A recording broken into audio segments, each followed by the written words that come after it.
आज हम आपके लिए कक्षा 10वीं शेमशी भाग 2 और आपने पढ़ लिया है पंचमः पाठ सुभाषितानि। उसी के आज हम प्रश्नोत्तर आपके लिए लेकर के आए हैं, तो आप प्रश्नोत्तरों का भलीभांति अध्ययन करें। पेपर के लिए बहुत ही इम्पोर्टेंट है। हर वर्ष की भांति इस वर्ष भी इस पाठ में से आपको प्रश्न देखने के लिए मिलेंगे, तो आप प्रश्नोत्तरों को भलीभांति समझें जिससे आप प्रश्नोत्तर परीक्षा में दे पाएँ।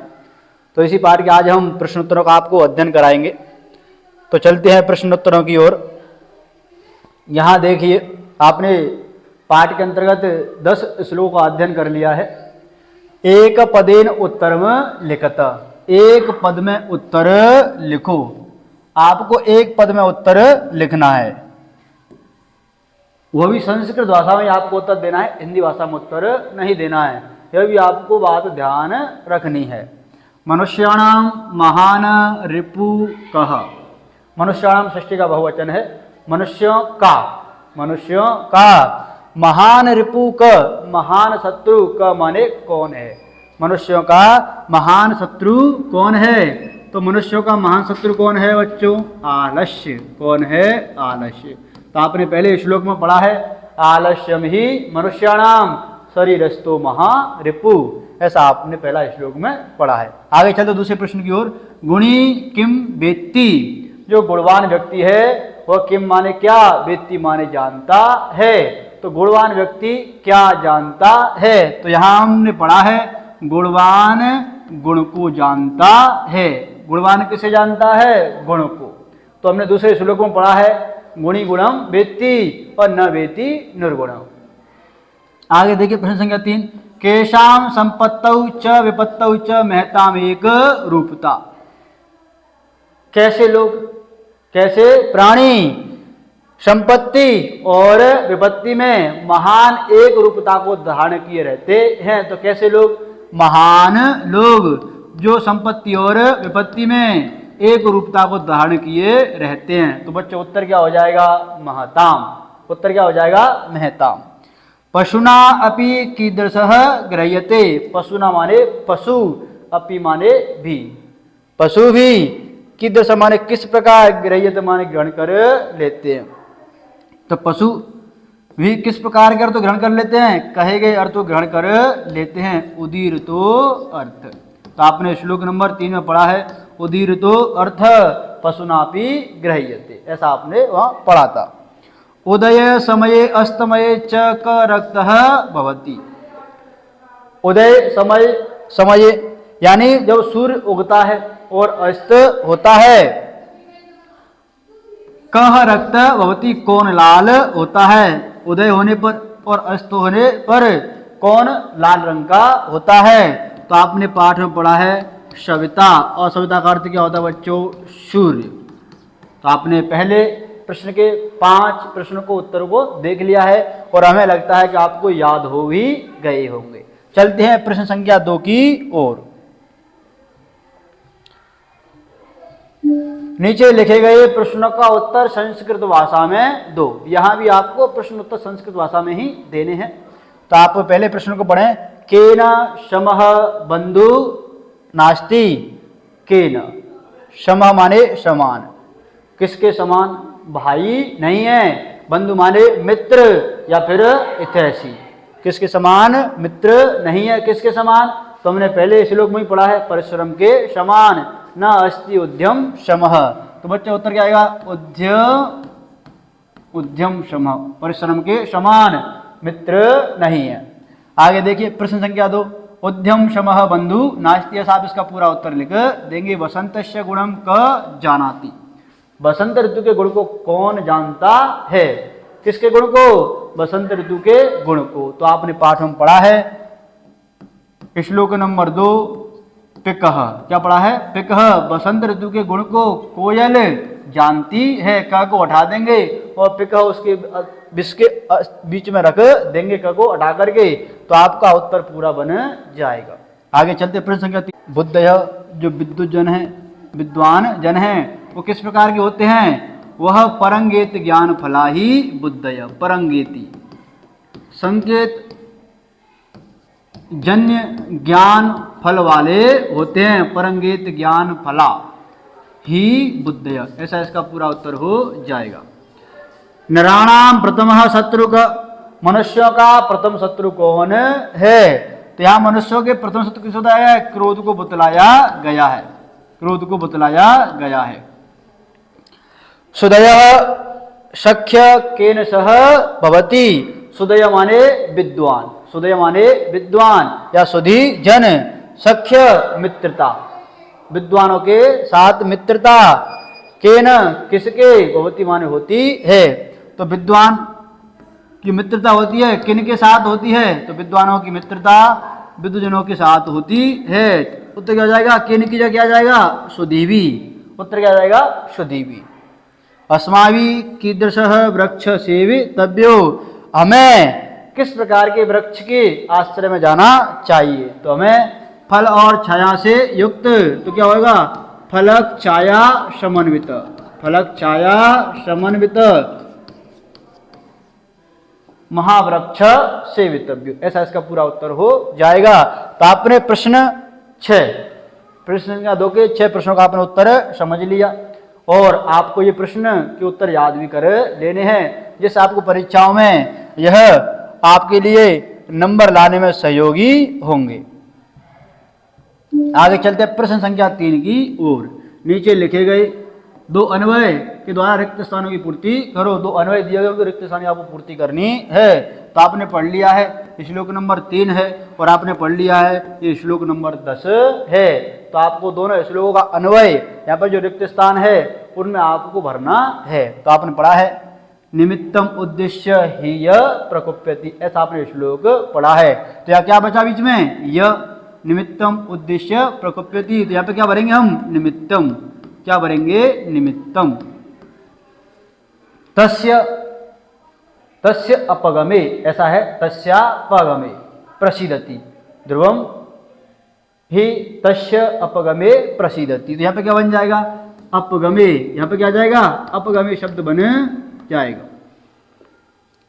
यस्य मन अकारण द्वेषी, जिसका मन बिना कारण के द्वेष करता है, उसको लोग कैसे संतुष्ट कर पाएंगे? लोग, जनः, क्या जाएगा? जनः, जनः तम कथम परितोषयिष्यति। तो आपका पूरा अन्वय हो जाएगा और आप आराम से परीक्षाओं में 2 नंबर प्राप्त कर सकते हैं, इस प्रकार अन्वय की पूर्ति करके। आगे चलिए प्रश्न संख्या ख। यहाँ पे आपका श्लोक नंबर 10 है। विचित्रे संसारे खलु, क्या बन जाएगा? विचित्रे संसारे खलु किंचित निरर्थकम नास्ति, इस विचित्र संसार में कुछ भी निरर्थक नहीं है। अश्वश्चेद धावने वीर, अगर घोड़ा दौड़ने में वीर है, खर तो गदा भार को ढोने में वीर है, भारस्य वहने वीर भवति। ऐसा यहाँ पर आप अन्वय को पूरा पूर्ति कर सकते हैं। जैसे आपको अन्वय को, आपको मैंने पाठों में अन्वय को बताया था, साथ साथ में इस प्रकार अन्वय है, इसका इस प्रकार अर्थ है। तो आपको यह अच्छी तरह और पढ़ लेने चाहिए। तो आगे चलते हैं प्रश्न संख्या 4 की ओर। नीचे लिखे गए वाक्यों के लिए समानार्थी श्लोकांश पाठ से चुन करके लिखो। जो समानार्थी श्लोक के जो अंश हैं, श्लोक के जो भाग हैं, उनको आपके चुन करके यहाँ पर उत्तर देना है। तो समझिए, विद्वान स एव भवति, विद्वान वह ही होता है, यह अनुक्तम अपि तथ्यम जानाति, जो बिना कहे ही तथ्य को जान लेता है। तो आपने पढ़ा है अनुक्तम अप्युहति पंडितो जनः, आपने ऐसा पढ़ा है। तो इसका उत्तर हो जाएगा अनुक्तम अप्युहति पंडितो जनः। मनुष्य समस्वभावै जनैः सह मित्रताम करोति, मनुष्य समान स्वभाव के साथ लोगों के साथ मित्रता करता है। तो आपने पढ़ा है सुदय सुधीवी सह, विद्वान विद्वानों के साथ, मूर्ख मूर्खों के साथ। तब उत्तर क्या हो जाएगा? समानशील व्यसनेषु सख्यम, समान चरित्र वालों में और व्यसनेषु आदत या स्वभाव वालों में सख्य माने मित्रता हो जाती है। तो समान जिसका चरित्र हो, समान जिसका क्या हो? व्यवहार हो, या फिर क्या हो? व्यवहार के साथ स्वभाव हो, उसके साथ मित्रता हो जाती है। तो समानशील व्यसनेषु सख्यम, ऐसा यहाँ पर इसका उत्तर हो जाएगा। आपने श्लोक नंबर 2 पढ़ा है और अंतिम लाइन है, आप आराम से इसको अपनी किताब में देख करके भी लिख सकते हैं, समझ सकते हैं। वैसे आपको यहाँ पर सारी बातें बता दी जा रही है। आगे समझिए, परिश्रमम कुर्बाणः नरः कदापि दुखम न प्राप्नोति। परिश्रम करने के करके मनुष्य कभी दुखी नहीं होता है। उत्तर क्या हो जाएगा? मनुष्य परिश्रम करके मनुष्य कभी दुखी नहीं होता है। नास्ति उद्यम शमः बंधु कृत्वा यम न अवशीदति। ऐसा इसका पूरा उत्तर हो जाएगा। श्लोक नंबर 1 का लाइन दूसरी बोले तो तीसरा चरण और चौथा चरण श्लोक का उत्तर हो जाएगा। महान जना सर्वदैव संप्रकृतय भवन्ति। जो महान लोग होते हैं वो हमेशा समान स्वभाव के होते हैं, उनकी जो प्रकृति होती है वो हमेशा एक जैसी रहती है। उत्तर क्या हो जाएगा? संपत्तौ च विपत्तौ च महताम एक रूपता। तो इसका अर्थ क्या है? संपत्तौ च विपत्तौ च महताम एक रूपता। महताम एक रूपता। संपत्ति और विपत्ति में क्या होती है? महान मनुष्यों की, महान प्राणियों की समान रूपता रहती है, एक ही रूपता रहती है। संपत्ति होने पर सुखी नहीं, विपत्ति होने पर दुख नहीं। इसी के साथ आगे चलते हैं प्रश्न संख्या 5 की ओर।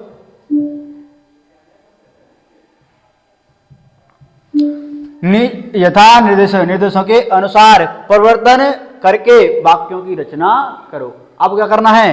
पीछे दिया है बहुवचन, पीछे दिया गया कर्म वाक्य कर्म वाच्य, पीछे एक वचन कर्म वाच्य, इस प्रकार यहाँ पर दिया गया है। और ये भी किसका है? कर्म वाच्य का। ये भी किसका है? कर्म वाच्य का है। तो यहाँ पर क्या करना है आपको? जो कर्ता है बहुवचन की बात करता है तो कर्ता बहुवचन रखना है और क्रिया भी आपको बहुवचन में रखनी है। अगर कर्म वाच्य की बात करता है तो कर्ता में एक वचन है, कर्ता में प्रथमा विभक्ति है, तो आपको कर्ता में तृतीय विभक्ति का प्रयोग कर देना है। तो यहाँ पे हम समझते हैं कर्म वाच्य को और बहुवचन को समझते हैं। तो आप ध्यानपूर्वक प्रश्नों के उत्तरों को समझें, जिससे आपको कर्म वाच्य बहुवचन भी समझ में आए और कर्म वाच्य वाले वाक्य भी समझ में आए। समझिए बहुवचन।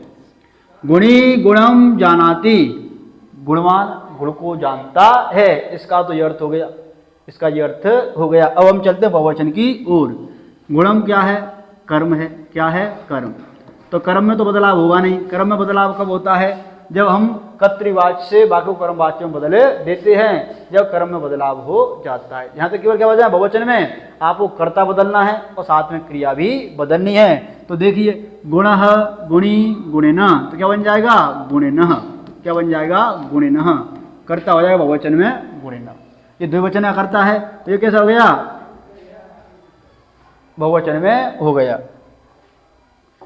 आगे गुणम क्या हो जाएगा? गुणी गुणम जानांति। क्या बन जाएगा? जानांति। ऐसी यहाँ पर क्रिया बन जाएगी। पशु उदीरितो अर्थ ग्रहणाति कर्म वाच्य। तो आपको मैं कर्म वाच्य के बारे में बता दूं अच्छी तरह। कर्म वाच्य में क्या होता है? एक तो होता है कर्तृवाच्य जिसमें कर्ता प्रधान होता है, और एक होता है कर्म वाच्य, और एक होता है भाव वाच्य। तो आपको यहाँ पर कर्तृवाच्य से कर्म वाच्य वाक्य को बदलना है। और आपके लिए भाव वाच्य वाली कोई बात है ही नहीं। तो कर्तृवाच्य में क्या होता है? जैसे हमने कह दिया राम पुस्तक पढ़ता है, तो राम पुस्तक पढ़ता है, तो राम कौन है? कर्ता है। राम कौन है? कर्ता। और प्रधान है, कैसा है वो? प्रधान। स्वयं कार्य को कर रहा है, तो ऐसे कर्ता को हम बोलेंगे प्रधान कर्ता। तो ऐसे कर्ता में कौन सी विभक्ति होती है? ऐसे कर्ता में प्रथम विभक्ति का प्रयोग किया जाता है। अब इसी वाक्य को हम बदल दें कि राम के द्वारा पुस्तक पढ़ी जाती है। राम के द्वारा पुस्तक पढ़ी जाती है। तो राम खुद स्वतंत्र कर्ता नहीं है, यह किसी के द्वारा बताए जाने पर वह राम कार्य को कर रहा है। तो ये कर्ता कैसा हो जाएगा? अप्रधान कर्ता हो जाएगा। अप्रधान कर्ता में विभक्ति कौन सी होती है? तृतीय विभक्ति का प्रयोग किया जाता है।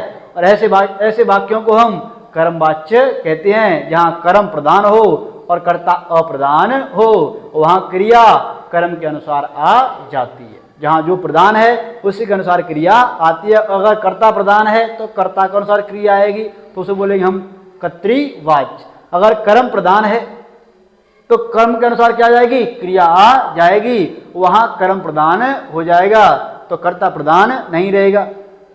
प्रधान क्या नहीं रहेगा, कर्ता। जब कर्ता प्रधान नहीं रहेगा तो कर्ता हम तृतीय व्यक्ति का प्रयोग करेंगे। तो आपको सारी बात समझ में आ रही होगी। फिर से आपको मैं एक बार और समझा देता हूं, बाकी को समझिए। जैसे हमने लिख दिया सह गृहम गच्छति, सह गृहम गच्छति, वह घर को जाता है। आपने ये बात समझ ली।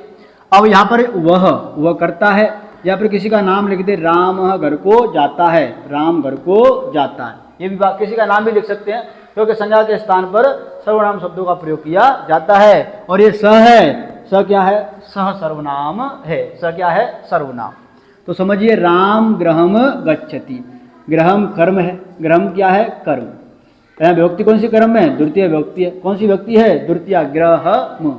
राम करता है, राम अकेला है, तो क्रिया जो गच्छति है वो राम के अनुसार आई है। अगर यहाँ पे होता कि दो राम घर जाते हैं तो क्या जाता, रामौ गृहम गच्छतः। क्या था वाक्य, राम रामौ गृहम गच्छत। राम बदल गया तो आपका गच्छति क्रिया भी बदल गई, तो गृहम तो नहीं बदला। क्या नहीं बदला, गृहम। तो कर्म नहीं बदला, तो कर्ता प्रधान है राम, तो कर्ता के अनुसार क्या बदल गई, क्रिया बदल गई। अब इसी भाग को बनाते कर्म वाच्य में। किसमें बनाएंगे, कर्म वाच्य में। तो समझिए स है तो आएगा स तौ ते तम तौ तान तेन ताभ्याम तई। स का जो तृतीया का एक वचन है वो आता है तेन। जैसे राम क्या जाएगा, रामेण। क्या आएगा, राम का रामेण। गृहम ग्रह, गृहम ग्रहे ग्रहाणी, गृहम ग्रहे ग्रहाणी। तो गृहम शब्द ही बनता है। क्या बनता है, गृहम शब्द ही बनता है, प्रथमा के एक वचन में और द्वितीया के एक वचन में। तो यहाँ पे ये द्वितीया का है, यहाँ ये प्रथमा का है, ऐसा आपको समझना है। गच्छति तो यहाँ पे क्या आता है, गम्यते। क्या आएगा, गम्यते। यहाँ भी क्या आएगा, गम्यते। अब तुम समझेंगे गम्यते क्यों आया, गम्यते क्यों आया, क्योंकि जब कर्म वाच्य में हम क्रिया को बदलते हैं तो धातु के साथ यते शब्द को जोड़ दिया जाता है, ऐसा आप समझ लो। यते जोड़ दिया जाता है धातु के साथ। जैसे हमने यहाँ पर समझा ग्रह, ग्रह शब्द धातु है, धातु कौन सा है, ग्रह। यहाँ पे यते जोड़ देंगे, क्या जोड़ देंगे, यते, और क्या बन जाएगा, ग्रह्यते। शब्द क्या बन जाएगा, ग्रह्यते। आगे समझिए कर्म वाच्य में निवारयति, और क्या बन जाएगा, निवारयते। क्या बन जाएगा, निवारयते। ऐसे यहाँ पे दह्यते। क्या है, दह्यते। ये आपको कर्तृवाच्य का वाक्य है। कौन से वाच्य का है, कर्तृवाच्य का। पहले हमने गलती से कर्म वाच्य लिख दिया, यहाँ पर आपको कर्तृवाच्य बदलना है। कर्म वाच्य में तो पहले से वाक्य यहाँ पर है। पता कैसे लगाया आपने, पता लगाया तीन तृतीया का एक वचन है। जब तृतीया एक वचन करता है तो कर्म वाच्य का वाक्य है। आपको कैसे बदलना है, कर्तृवाच्य में बदलना है। अब इन वाक्यों को हम हल करते हैं, प्रश्नों को यहाँ पर हल करते हैं, समझने का प्रयास करें। कर्म वाच्य ग्रह धातु हमने लिख दिया ग्रह यते, यते हमने जोड़ दिया। कब, जब कर्ता में तृतीय व्यक्ति का प्रयोग करेंगे, जब यते धातु के साथ जोड़ दिया जाएगा। समझिए पशु प्रथमा का एक वचन है और तृतीया के एक वचन में, तो क्या बन जाएगा, पशुना। क्या बन जाएगा, पशुना। क्या बन जाएगा, पशुना बन जाएगा। उदीरितम कर्म है, क्या है ये, कर्म। तो प्रथमा के एक वचन में आ जाएगा। किस में आ जाएगा, प्रथमा के एक वचन में। और क्या बन जाएगा, उदीरित। क्या बन जाएगा, उदीरितः। क्या बन जाएगा, उदीरितः। फिर से इसको लिख लेते हैं, पशुना उदीरित अर्थ ग्रहयते। क्या गया, ग्रहयते। आपने देखा पशु प्रथमा का एक वचन है, किस में बदल गया, तृतीया के एक वचन में बदले गया। अगर ये होता तृतीया प्रथमा का बहुवचन तो कर्ता भी तृतीया के बहुवचन में चला जाता। प्रथमा एक वचन है, तृतीया एक वचन में आ गया। ये कर्म है, क्या है ये, कर्म। यहाँ पे अप्रधान है, यहाँ क्या होगा, ये प्रधान, क्योंकि यहाँ कौन सी व्यक्ति लगा दी हमने, द्वितीया से प्रथमा को लगा दिया। क्यों लगा दिया, कर्ता बदल गया, कर्ता में प्रथमा थी, तृतीया हो गई। कर्म में द्वितीया है तो प्रथमा हो गई। कौन सी व्यक्ति हो गई, प्रथमा। अब ये क्रिया इसके अनुसार आती है, इस कर्म के अनुसार। यहाँ कर्म प्रधान है, यहाँ क्या प्रधान है, कर्म। तो पशुना उदीरित अर्थ ग्रह्यते, ऐसा यहाँ पर उत्तर बन जाएगा। मृगा मृगई सह अनुव्रयंती एक वचने। मृगा मृगई प्रथमा का बहुवचन है और ये तृतीया का बहुवचन है। प्रथमा बहुवचन, तृतीया का बहुवचन। सह अनुव्रजंती, क्योंकि सह के योग में विभक्ति कौन सी होती है? तृतीय विभक्ति होती है। किसके योग में? सह के योग में। तो एक वचन तुमको वाक्य बनाना है। कौन से वचन में? एक वचन में। तो मृग मृगों के साथ जाते हैं, यहाँ पर तो है मृग, कौन है? मृग। यहाँ पे एक वचन हो जाएगा। कौन सा वचन? एक वचन। तो क्या बन जाएगा? मृगः। मृगा बहुवचन है तो एक वचन बदलना है, मृगः। मृगई आएगा मृगेण, क्या जाएगा? मृगेण। मृगेण क्यों आएगा? तृतीया का एक वचन आ जाएगा। यहाँ तृतीया का बहुवचन है, ये प्रथमा का बहुवचन है, तो प्रथमा का एक वचन और तृतीया का एक वचन। किसका एक वचन? तृतीया का एक वचन। और सह माने साथ। मृग मृग के साथ अनुव्रजति, अनुव्रजति पीछे चलते हैं, साथ साथ चलते हैं। अंति है, बहुवचन का है। मृगा बहुवचन का है तो क्रिया भी बहुवचन की है। मृग एक वचन का है तो क्रिया भी एक वचन की है। ये सारी बात आपको अच्छी तरह समझ लेनी चाहिए। आगे देखिए कर्मवाच्य। बाकी कर्म वाच्य में बदलना है। कह छायाम निवारयति, क प्रथमा का एक वचन है, क कौ के, इसको बदलने हम तृतीया के एक वचन में, तो क्या आएगा? केन। क्या जाएगा? केन। ये है द्वितीया का एक वचन, तो चल जाएगा प्रथमा के एक वचन में। इसकी तरह द्वितीया एक वचन है, प्रथमा का एक वचन, क्या जाएगा? छाया। अब इसको बदलना कर्म वाच्य में, धातु के साथ हम यते शब्द का प्रयोग कर देंगे। तो शब्द क्या जाएगा? निवारयते। क्या जाएगा? निवारयते। ऐसे यहाँ पर शब्द बन जाएगा। तो केन छाया निवार्यते, इसका उत्तर हो जाएगा। तेन एव बहिना शरीरम दह्यते। तेन तृतीया का है। किसका है? तृतीया का। ये तुमको बनाना है कर्तृ वाच्य में, कर्म वाच्य में नहीं बनाना है। कर्म वाच्य से पहले आपको तृतीया का एक वचन दे रखा है, बनाना है प्रथमा सह एव, क्या वहनी। क्या जाएगा? वहनी। स एव वहनी। वहिना तृतीया का एक वचन है, स एव वहनी। शरीरम, क्या जाएगा? शरीरम। और क्या जाएगा? दहती। क्या जाएगा? दहती क्रिया आ जाएगी। तो आपने सारे उत्तरों को यहाँ पर अच्छी तरह समझ लिया है। प्रश्न संख्या 5 के आपको सारे उत्तरों को अच्छी तरह मैंने आपको बता दिया है। आगे चलते हैं प्रश्न संख्या 6 की ओर।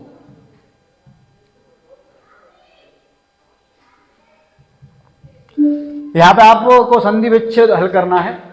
आपको संधि विच्छेद पढ़ाए जाएंगे। आगे हम पढ़ेंगे व्याकरण, तो वहां पर आपको संधि विच्छेद भी साथ में करवाए जाएंगे। तो आप देखिए, संधि का नाम नहीं, केवल संधि विच्छेद के बारे में बतलाया गया है। संधिम संधि विच्छेदम कुरुत, संधि करो या संधि विच्छेद आपको करना है। न अस्ति, तो क्या बन गया? नास्ति। क्या बन गया? नास्ति। यहाँ कौन सा कार्य हो गया? यहाँ हो गया दीर्घ संधि कार्य। आगे उद्यम शमः, क्या है? उद्यम शमः। अब आपको बनाना है नास्ति प्लस उद्यम शमः। अब देखिए ई है, यहाँ पर ऊ है। जब आपको हमने पाठ में श्लोक पढ़ाए थे उसमें आपको ये शब्द भी समझाया था। प्रथम श्लोक का तीसरी पाद का शब्द है नास्त्युद्यम शम। यहाँ पर समझिए ना स और त, ई है ये ई, क्या बन जाएगा? ई में से य बन जाएगा। क्या बन जाएगा? ई में से य, और यह कैसा बन जाएगा? आधा। यह संधि हम पढ़ते हैं, ई के स्थान पर यह आदेश, उ के स्थान पर वह आदेश। यह अलंत होता है और वह भी अलंत होता है, तो यह हमने अलंत कर दिया। आगे समझिए ऊ है, क्या है? ऊ है आगे, तो क्या करेंगे हम? ऊ की मात्रा लगा देंगे और उद्यम शम। क्या बन जाएगा? उद्यम सम। ऐसा पूरा शब्द बन जाएगा।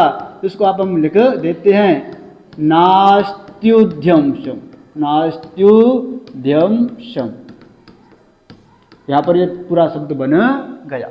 आगे चलते हैं दूसरे शब्द की ओर। आगे है तस्य तस्यापगमे। पहले श्लोक का ये तस्यापगमे। यहाँ पर हम देख रहे हैं बीच में आ दिखाई दे रहा है। बीच में क्या दिखाई दे रहा है? आ। जब आपको बीच में आ दिखाई दे रहा है तो यहीं से हम समझ लेना चाहिए कि जहाँ बीच में आ है और कोई ऐसा विच्छेद यहाँ पर किसी की मात्रा में दिखाई नहीं दे रही है, यहाँ पर दीर्घ संधि कार्य हो जाएगा। और पहला शब्द है तस्य और दूसरा शब्द है अपगमे, दूर करना। क्या करता है? दूर करना। और शब्द क्या बन जाएगा? तस्यापगमे। अनुक्तम अपि उहति। देखो म अलंत है, क्या है? म अलंत, तो अ म में जुड़ जाएगा, अ म में जुड़ जाएगा और शब्द क्या बन जाएगा? अनुक्तमपि, अनुक्तमपि, ऐसा बन जाएगा। आगे उहति, यहाँ भी आपने देखा ई के बाद ऊ है, यहाँ याद है ई के बाद क्या है ऊ। ऐसी स्थिति में यण कार्य हो जाता है। कौन सा कार्य? यण कार्य। ऐसी स्थिति हो तो आपको यण कार्य करना होता है। ई में से बन गया य और ऊ लग गया, अगर छोटा ऊ है तो छोटा ऊ, अगर बड़ा है तो बड़ा ऊ, ऐसा शब्द बन जाएगा। तो क्या बन जाएगा? अनुक्तम अपि, यहाँ पे प और य और ऊ हति, ऐसा पूरा शब्द बन जाएगा। अनुक्तम अप्यु हति। आगे समझिए गावश्च शब्द क्या है? गावश्च। यहाँ पे देखिए शब्द है गाव, विसर्ग हो जाएंगे, आगे आएगा च, गावः च, ऐसा बन जाएगा। नास्ति बहुत ही सरल है, न प्लस अस्ति दीर्घ संधि कार्य हो जाएगा। आगे देखिए रक्तः च अस्त मये, च से पहले हम पढ़ते हैं ईचु यसानाम तालु। आपने पढ़ा होगा ईचु यसा नाम तालु। आप यहाँ पर देख रहे हैं जहाँ पर ये च और छ होता है वहाँ विसर्ग के स्थान पर इस तालव्य स का प्रयोग किया जाता है। कौन से स का? तालव्य स का प्रयोग किया जाता है। तो यहाँ आपको क्या करना है? यहाँ आप समझिए कि रक्त, क्या बन गया? रक्त, ये विसर्ग है और ये च है, तो च से क्या करें हम? तालव्य स का प्रयोग करेंगे और विसर्ग के स्थान पर आधा स ही आता है। शब्द क्या बन गया? रक्तश्च। शब्द क्या बन गया? रक्तश्च। और च में अ है, तो यहाँ भी अ है, अ और अ मिलके आ बन जाएगा। औस्तमयी, तो क्या बन जाएगा? चा और अस्तमयी। शब्द क्या बन गया? रक्तश्चा तमयी, ऐसा पूरा शब्द बन गया। यहाँ दीर्घ संधि कार्य हो गया, यहाँ सत्व विसर्ग संधि कार्य हो गया। आगे चलिए योजक तत्र।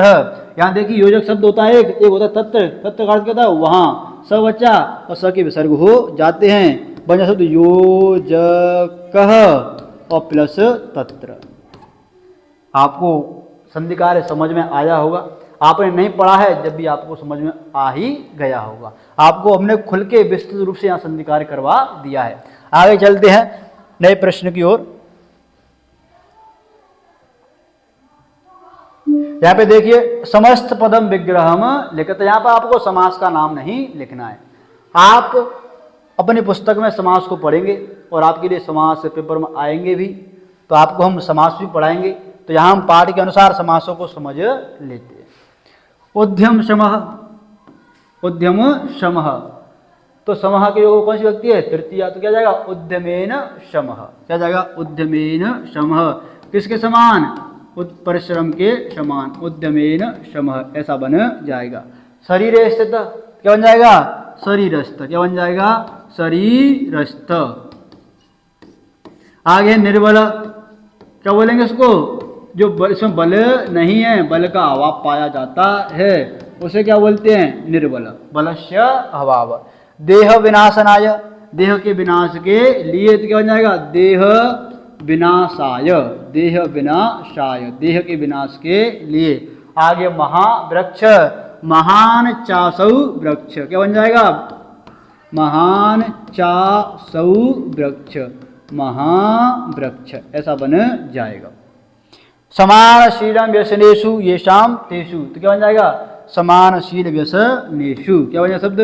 समानशील और व्यसनेषु, ऐसा आपका पूरा शब्द बन जाएगा। अयोग्य, जो योग्य ही नहीं है। कौन नहीं है? जो योग्य ही नहीं है, तो क्या बन जाएगा? योग्य। न योग्य इति, जो योग्य नहीं है ऐसे व्यक्ति को बोलेंगे? अयोग्य बोलेंगे। तो क्या होगा? समास विग्रह होगा, ज़्यादा कठिन नहीं है, सारी चीज़ सरल है। केवल आपको अच्छी तरह उसका क्या करना है? समझने के तौर पर आपको अपने दिमाग का प्रयोग करना है। तो आगे चलते हैं नए पाठ, नए प्रश्न की ओर। प्रश्न संख्या 7, नीचे लिखे गए पदों का विलोम पदों में से पाठ से चुन करके लिखो। आपको विलोम लिखने, अपोजिट लिखने हैं। ये जो आपने पाठ में पढ़े हैं, इन्हीं शब्दों का आपको विलोम शब्द यहाँ पर दर्शाना है। तो प्रसीदति, प्रसन्न होता है। क्या होता है? प्रसन्न। और प्रसन्न का विलोम शब्द क्या होता है? क्रोधित होना। क्या होता है? क्रोधित होना। तो पाठ में शब्द क्या है बच्चों? प्रकोप्यति, क्रोधित होता है, यह शब्द आया है। आगे समझिए मूर्ख, मूर्खा मूर्खश्च, मूर्ख मूर्खों के साथ, तो विद्वान विद्वानों के साथ, सुदय सुदीवी, तो मूर्ख है क्या क्या सुधय, बली जो बलवान है, विलोम शब्द क्या होगा जिसमें बल नहीं है, निर्बल, क्या हो जाएगा जिसमें बल नहीं है उसे क्या बोलेंगे निर्बल, उसे क्या बोलेंगे निर्बल। सुलभ कैसा है सुलभ यानी सरल है, तो क्या हो जाएगा दुर्लभ, क्या हो जाएगा दुर्लभ। संपत्तौ संपत्ति में क्या होना, पास बहुत सारी संपत्ति होना और संपत्ति न होना, उसे क्या बोलेंगे हम विपत्ति, क्या बोलेंगे विपत्ति। तो विलोम शब्द क्या हुआ विपत्तौ, क्या होगा विपत्तौ। अस्तमय डूबने को तो क्या बोलेंगे उदय, क्या बोलेंगे उदय। सार्थकम निरर्थकम, क्या हो जाएगा उत्तर निरर्थकम, जो सार्थक है और इसका सार्थक है ही नहीं उसे क्या बोलेंगे निरर्थक। तो आपको प्रश्न संख्या 7 के या हमने प्रश्नों को कराया, आगे चलते हैं, थोड़े से प्रश्न और है। अंतिम प्रश्न है संस्कृत में वाक्यों का प्रयोग करो। आपको संस्कृत में वाक्यों का प्रयोग करना है, जैसा कि आपने पाठ पढ़ा है, आप वाक्य भी बना सकते हैं और संस्कृत में यहाँ पर वाक्यों को लिख भी सकते हैं। बायस कोवा, कौन है कोवा, कोवा पेड़ पर बैठा है, कोवा वृक्ष के ऊपर बैठा है, ऐसे आप कोई वाक्य बना सकते हैं। तो क्या लिख देंगे कोवा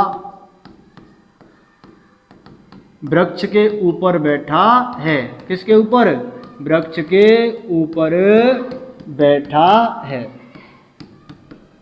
आपको क्या करना है संस्कृत के शब्दों के वाक्यों में प्रयोग करना है। तो हमने बायस माने क्या है कोवा, तो कोवा वृक्ष के ऊपर बैठा, ऐसा हमने वाक्य लिख दिया। अब इसको तुम्हें बनाना है संस्कृत में, किस में बनाना है संस्कृत, बनाइए बायस, क्या बन जाएगा बायस, बायस माने कोवा वृक्ष के ऊपर, तो क्या जाएगा वृक्षस्य, क्या जाएगा शब्द वृक्षस्य उपरि, उपरि शब्द की व्यक्ति कौन सी होती है षष्ठी, और बैठने का संस्कृत तिष्ठति, को अकेला है तो क्रिया भी एक वचन की है तिष्ठति।